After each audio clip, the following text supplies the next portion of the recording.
So, today we're diving into a book with a title that's, well, it's designed to make you react. A Nation of Idiots. But stick with me here. This isn't about insulting anyone. It's actually a really sharp critique of what happens when we all start thinking the same way, when we stop questioning things for ourselves. Let's get into it. Right off the bat, the author throws this idea at us.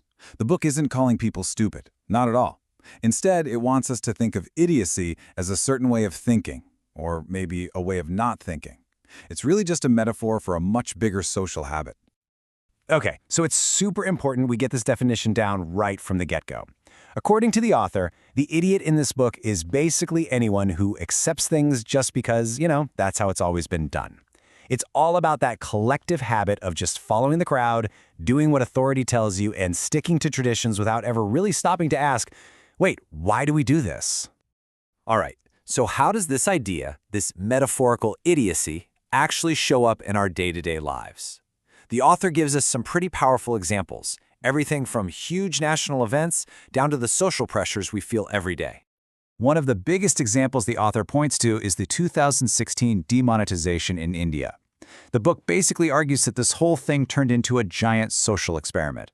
It suggests that when everyone was under immense pressure, instead of seeing logic or collective goodwill, what we really saw was widespread panic, where everyone was just looking out for themselves, trying to find loopholes. And this slide, it really breaks down the social pressure the book is talking about.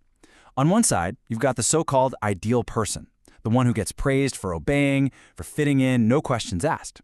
And on the other side, the critical thinker, who often gets labeled a troublemaker just for asking why. The author's whole point is that our society is literally set up to reward the person who just goes along with things, and that creates this powerful pressure to conform. And this kind of go-with-the-flow thinking isn't harmless. It has some serious, real-world consequences.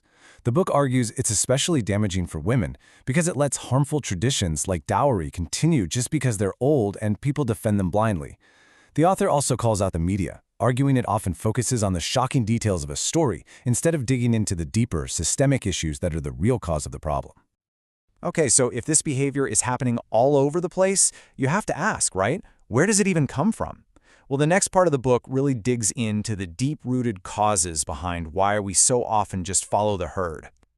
Well, the author makes this really interesting point. We think about what we inherit from our families, right? Money, property. But what about the invisible stuff? We also inherit ideas, biases, rituals, and beliefs that we've never even thought to question.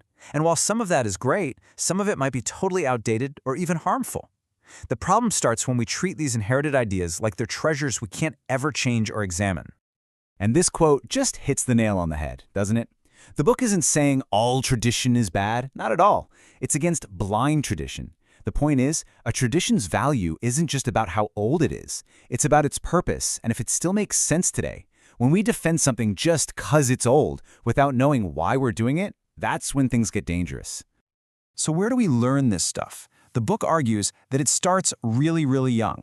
At home, in school, kids are often praised for being obedient and fitting in, but being too curious or questioning the rules, that can get you in trouble. So over time, this system ends up training generations of followers, not a generation of thinkers.